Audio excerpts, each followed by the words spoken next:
Tonight on CTV News, we cover the walkout in Old Town today in protest for gun reform and discuss new measures presented at the Human Trafficking Symposium, promoting safety as well as ways to recognize trafficking. Then we go to the streets to ask fellow CSU Rams how they feel about gun regulation. Then later on we celebrate the highlights of Body Acceptance Week. All this and more on CTV News, starting now.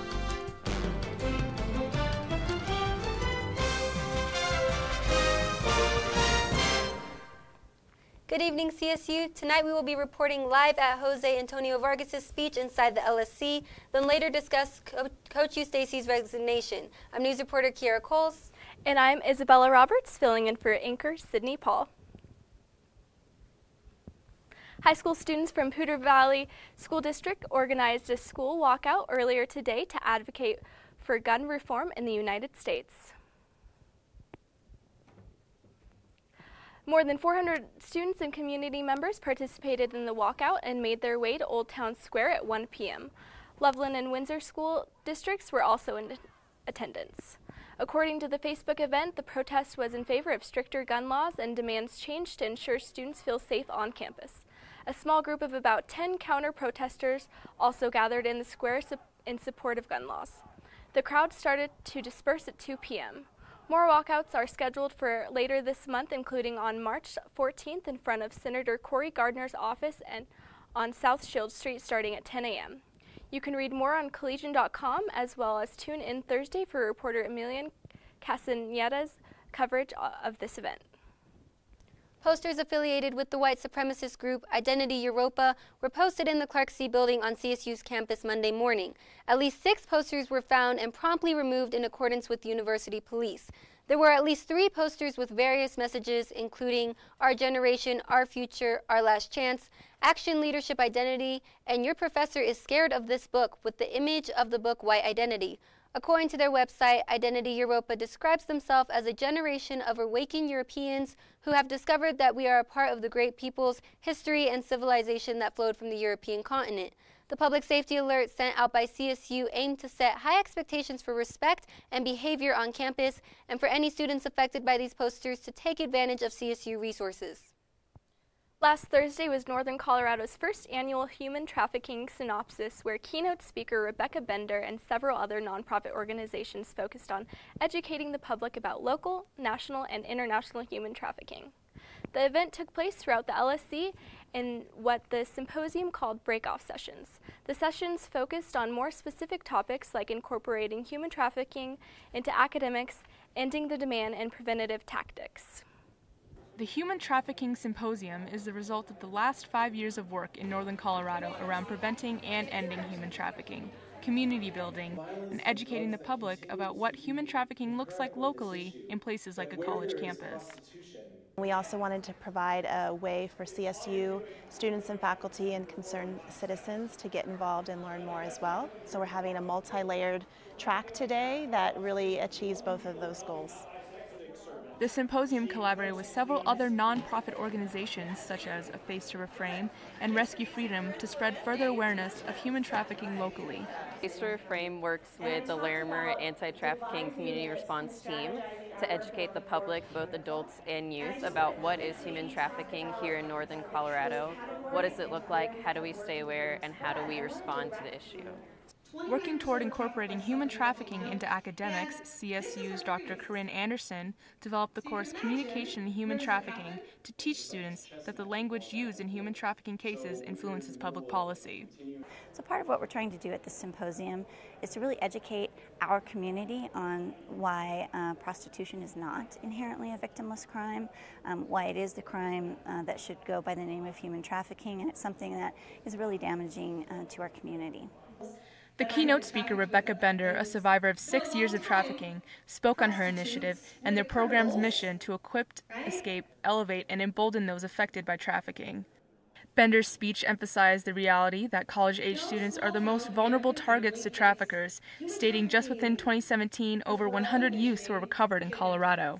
When I talk to people about human trafficking, I think it's important for college campuses to know for a variety of reasons, but one is I think about only envisioned kidnapped 9-year-olds, and they forget that a very vulnerable population group are 18 to 24-year-olds. because they're not children, so law enforcement doesn't call child welfare. They see the crime of prostitution, and so they call the victim a criminal.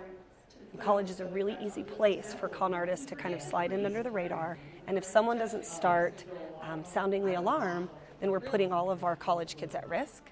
We all just need to be more aware so we can pay attention. Much like any other crimes that affect campuses, we all just need to keep our eyes open and share when you see something suspicious. The nonprofits who collaborated with the symposium plan to continue to educate the community and work toward the prevention of human trafficking. For more information, you can visit toefacetoReframe.org. The Fort Collins City Council may have voted against paying for Old Town lockers for the homeless, but that's not stopping the Mennonite Church from pursuing the project. The Fort Collins Mennonite Fellowship, after hearing unanimous approval from its congregation on Sunday, launched a fundraiser for the project. The fundraiser raised more than $600 on its GoFundMe page as of Monday morning. In-person donations have pushed them past the halfway mark of their $8,000 goal already. Pastor Steve Raymer says they also plan to submit grant proposals to potential funding sources. However, other Fort Collins citizens are skeptical to support funding for this project. Several citizens said there's a possibility the church could use the money for their own projects or express concerns that additional lockers wouldn't help with long-term solutions to get people out of homelessness. Mayor Wade Troxell, who's voted against using the city money for the project, says the city's involvement should focus on the spectrum of issues facing homeless populations and their solutions. Pulitzer Prize-winning journalist and Emmy-nominated filmmaker Jose Antonio Vargas is live right now in the Laurie Student Center discussing his experience as an undocumented immigrant and his work as the Chief Executive Officer of Define America. We have live reporter Christina Lane at the event right now. Christina, what's the atmosphere like there? Thanks, Bella. Hey, Rams. So there are about over 300 people inside the theater right now, and I'm outside the LSC for the Defining America event hosted by Dreamers United, where Jose Vargas will be speaking on hidden truths about immigration in America and be sharing his personal story with immigration.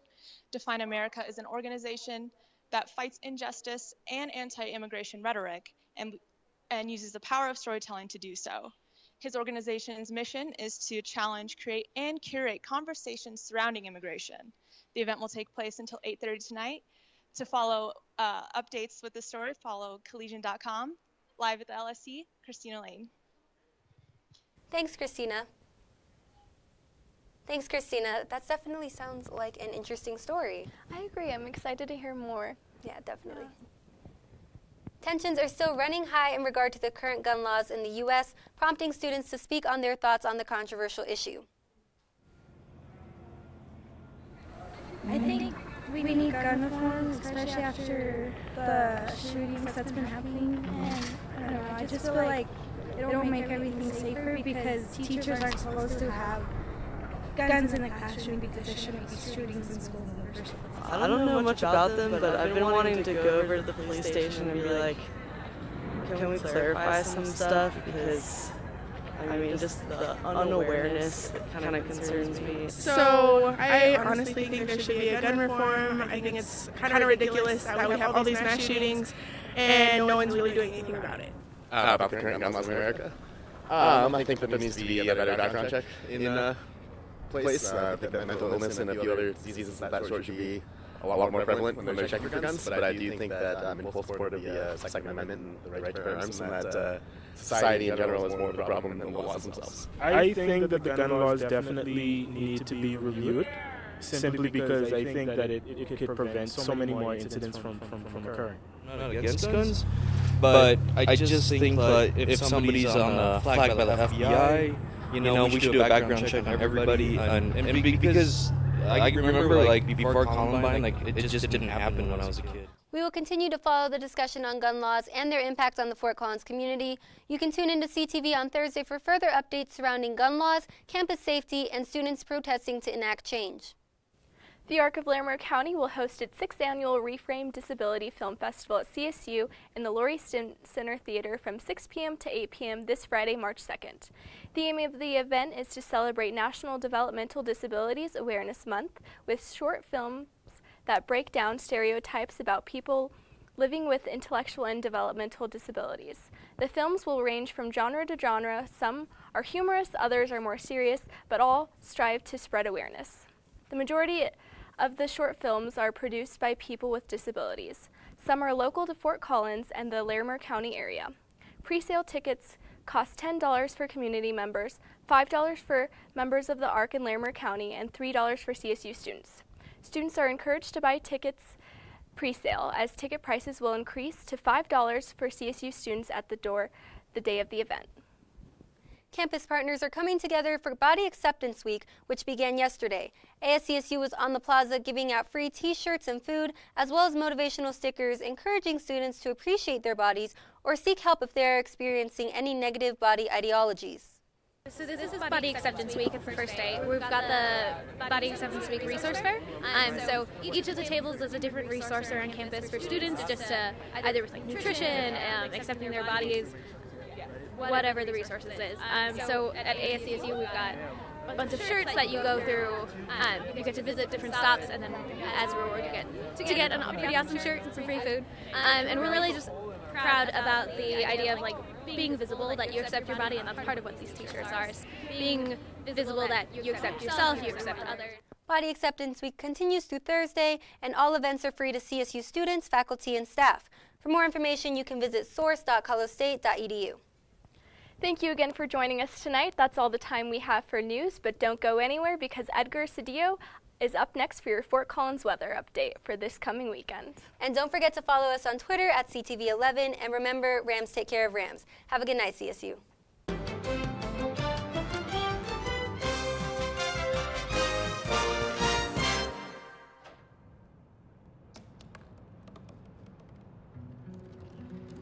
They said I couldn't dream. Called me a piece of trash and swore that's all I'd ever be.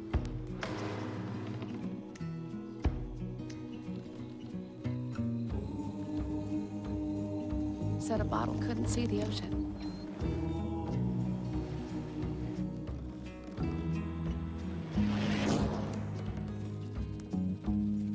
Give up. Go back to the dumpster.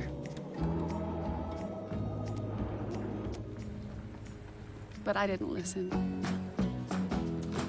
I made my way.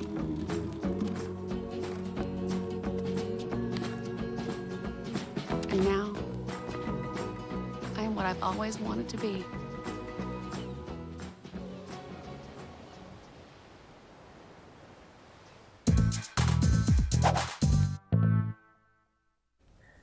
Welcome back from break, Rams. Hope you all had a good start to your week, and let's get right into the weather.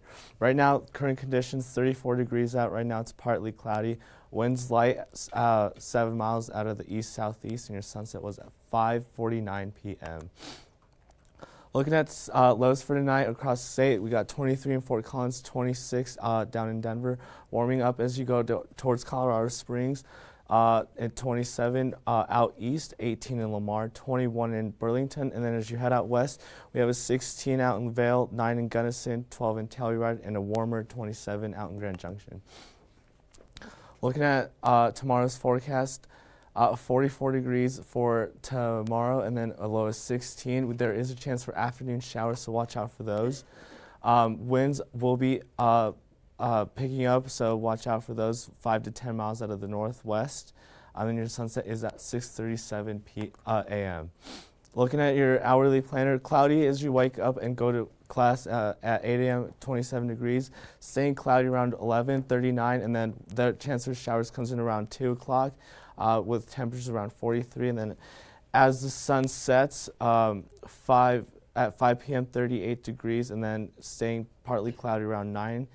With a temperature 27. Looking at highs across the state tomorrow, 44 in Fort Collins, 43 in Denver, pretty much 40s scattered throughout the eastern plains with a 52 in Lamar and a 51 out in Pueblo. Out west, we have 35 out in Vail, 36 in Gunnison, and a 35 in Telluride, and 33 up at Craig. Looking at your 5-day forecast, we do have that chance for showers tomorrow, so watch out for that. Clearing though Thursday, and it does warm up really nicely for the weekend. 56 on Friday and 53 on Saturday. Watch out for snow and rain showers on Sunday, but it should be a pretty good rest of your week. So stay tuned with Tara. She has some basketball and softball updates for you guys after break.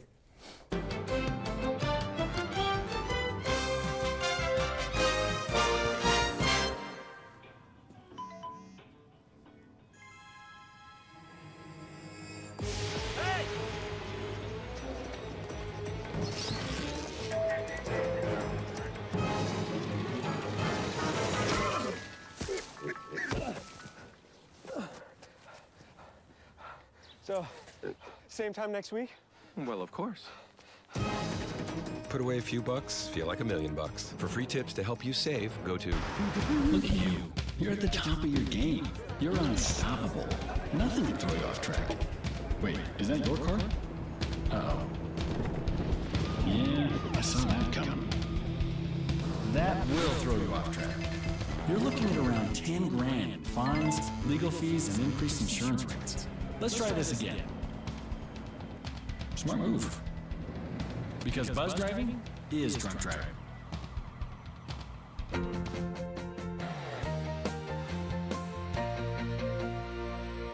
What a week it has been for CSU athletics. But what has everyone talking is the resignation of Coach Larry Stacy, who has officially stepped down as the men's basketball coach. I'm Tara Barrow, and I have a lot in store for you for tonight. As of February 3rd, men's basketball head coach Larry Stacy was placed on administrative leave, and as of yesterday, he has officially stepped down. This is what Stacy had to say about his resignation. It has been an honor and a privilege to serve as Colorado State's men's basketball coach the past 6 seasons. The players, fans, and administration, including President Tony Frank, have made my time in Fort Collins an incredible experience. I'm extremely grateful for my time here. There are so many positive memories I will take with me. Joe Parker, athletic director of CSU, also says he appreciated Stacy's efforts on behalf of the university and supports his decision to step down.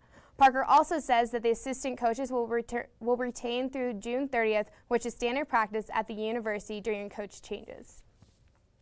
Right now, our women's basketball team is in New Mexico, where they're taking on the Lobos, so stay tuned for live updated scores. Speaking of women's basketball, this past Saturday, the Rams took on the Nevada Wolfpack in what was a great battle and a very special night for the Rams, as it was their senior night. There's no better way senior Hannah Traverti, Stina Osculin, and Veronica Murkovic could have asked for a better game than coming out on top, winning 75-64.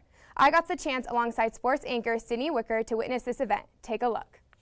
What a special night it was for the Rams, as well as it was their senior night. Let's talk about that. How emotional did you feel? Because I know in here that I was very emotional, and I know for a fact that there was not a dry eye in the house tonight. Yes, for sure. I like how you say emotional, because I definitely did get a little teary-eyed watching this tonight, especially being with this team this entire season, watching them compete game after game. I know for players like Hannah Traverti, Veronica Murkovic, and Stina Osculin, this night meant a lot to them. And seeing Coach Ryan Williams giving them all a hug and just appreciating them for their season, that was incredible. I think that was something amazing and something this team will remember forever, especially the standing ovation from the crowd. It just made it all more special. Yeah, in those last few seconds of the fourth quarter, the 3 seniors being subbed out and just hugging their teammates, hugging Coach Ryan Williams, like you said, you could just see the chemistry that this team has and just how much it affects their performance and how it makes them such a successful team. And that is why they're such a successful team, is because they have that chemistry and they feed off each other and they know what they want and they just get along so great. And I think that's just what makes this team unbelievable. Yes, for sure. This family bond is something I think this team will remember forever, and hopefully we can see them carry that into next season. This weekend, the men's golf team traveled to Tucson, Arizona, where they competed in the National Invitational Tournament. The men's golf team finished in 8th place. The Rams will return to the golf course on March 12th and 13th, playing at the Lampkin Grips San Diego Classic at San Diego Country Club. Today's women's softball had their first home opener against UNC. This morning, before the game, I sat down with head coach Jennifer Fisher. Hi, it's Tara Barrow from CTV Sports. Today I'm joined by head coach Jen Fisher for our CSU softball team. Jen, thank you for being here today. Thanks for having me. Yeah, of course. So today's your first home opener. Are you pumped, or the girls are super excited? Yeah, we're really excited. The field looks great. The crew's been working so hard, and even when we were gone for the weekend, they had it covered up, and so we were lucky enough to get that good snow melt, and we're ready to go. Yeah, absolutely. Last year, you guys played University of Northern Colorado, and you guys beat them 4-0. How do you expect going into today's game? Well, they're playing really well right now, so they've got a good pitcher that has a lot of innings that's been doing really well. They played last weekend. We chose to take that weekend off because we really don't have very many weekends off, but they're looking sharp, so I think we have to stick to our game plan, and pitch well, play great defense, and put some runs up on the board for our pitchers. Yeah, absolutely. And you guys are off to a great start. Actually, you guys are off to a great start in CSU history since 1997. You're starting off with a 7-1 record going into today. How exciting is that? You must be very proud of your team. Yeah, I'm really proud. They put in a lot of extra work this year. I feel like there's really been a little bit of a shift that we needed, a shift in the culture and expectation, and that comes with, we have a new assistant coach working with us on our hitting, and I feel like we're really attacking, and we know what we're capable of doing, and we're trying, not to sell ourselves short. Yeah, absolutely. And watching your season so far, you have 3 girls who stood out tremendously. You have Karina Gamboa, Sarah Muzick, and Bridget Hutton. Bridget Hutton being named Player of the Week or Pitcher of the Week from Mountain West. How excited are you for them? Yeah, Bridget, that was a great honor for her. She's looking really sharp. She's very strong. Really good pitcher, plays very good defense, and a great, humble person. So that was a great award for her to get. And then, Karina coming back as a sophomore, she's really starting off where we needed her to be. She's a great leader, very hard on herself. Expects the best from herself, and she's given it up on defense, on offense, on base running, and leadership. Coach Fisher expects great things from her team in this upcoming season and in today's game against UNC. The Rams travel down Friday for the San Diego Classic and will be home next Friday, March 9th, for the Colorado State Classic. The Rams softball defeated UNC in today's match, winning 9-4. And I have an updated score for you for the women's basketball down in New Mexico. The Rams are up 9-6. And that's all I have for you tonight. Tune in next week for more updates on Ram Sports. But don't go just yet. Up next, we have Lauren Wilson telling you all you need to know about entertainment.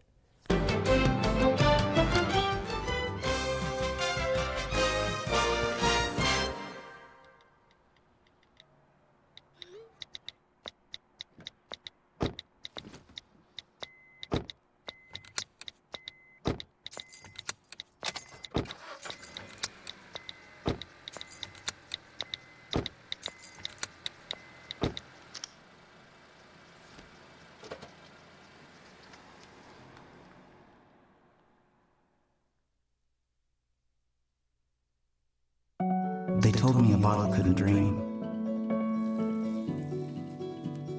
that I would never become a superhero.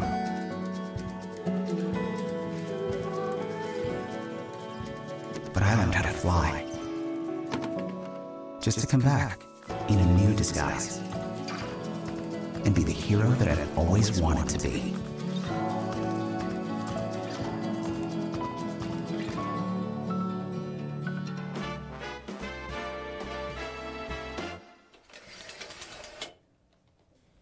Hey there, Rams. It's entertainment anchor Lauren Wilson here.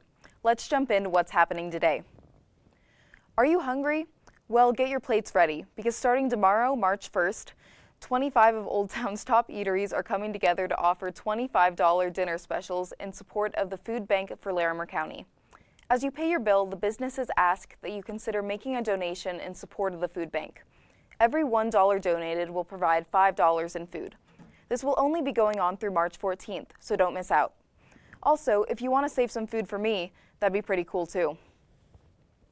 Some might say art can have unrecognized potential in helping society. No wonder my stick figure paintings aren't selling well. Well, right here in Fort Collins, one group of people is using art to try and make a difference. This past Friday, the Rams for Refugees Club held an art auction in Fort Collins, where anybody could go and bid on magnificent pieces of art that were donated from CSU students. However, this auction did more than just showcase the creative talents of CSU Rams. All money raised from this auction is being donated to the International Rescue Committee of Denver, which helps the lives of refugees who have escaped their home countries in order to avoid conflict and disaster. It's really needed right now, and it's something that you can do in your CSU career that's not just going into school, and it's also fun, and we have a good time. One of the artists featured in the auction, Mackenzie Ross, thinks that events like these can help raise awareness of the problems in the world and what we can do to help. I think it can broaden a lot of people's scope on what's going on around the world and what locally we can do together to benefit others. Even if art isn't your thing, the president of Rams for Refugees encourages everyone to get involved in helping, as it can be good for you and the refugees you're helping. But the best part is collaborating with other people in the club, as well as getting to know people who are helping refugees. If you would like to help make a difference, you can head to crowdrise.com to make a donation. Speaking of art, Fort Collins is getting ready for its monthly gallery walk, where 15 of Old Town's galleries, museums, and art shops keep their doors open late to showcase new art. This is a self-guided tour, so my best recommendation would be to grab some friends, channel your inner Van Gogh, and go appreciate the local art here in Fort Collins. The walk will take place this Friday from 6 p.m. to 9 p.m., and it's free for everyone. If you're looking to have a jam session this upcoming weekend, look no further than the Rocky Mountain Saxophone Summit Potpourri Concert. Try saying that 3 times fast. The concert will feature special guests, the new Third Stream Quartet with CSU's very own Peter Summer. In addition, there will be saxophone professors from 6 different universities, including CSU, who will be performing in the concert. This will be the 3rd time this annual event is held in celebration of the invention of the saxophone. The concert will be this Saturday at the Organ Recital Hall starting at 7:30 and will be free for all CSU students. Free pancakes. Those were the 2 big words of today because it's IHOP's National Free Pancake Day. If you haven't heard of this annual event that began in 2006, it's the one time a year when IHOP lets you enjoy that's right, a free short stack of their buttermilk pancakes. The purpose of the holiday is to bring support to children who are battling critical illnesses. Their goal this year is to raise $5 million for local children's hospitals and health organizations. The franchise and its guests together have been able to raise over $30 million throughout the years. It'll be interesting to see how this year's pancake donations stack up. Well, that's all the time we have tonight, CSU. But have a wonderful rest of your weekends, and don't forget to tune in for Local Beats tomorrow night at 7 p.m.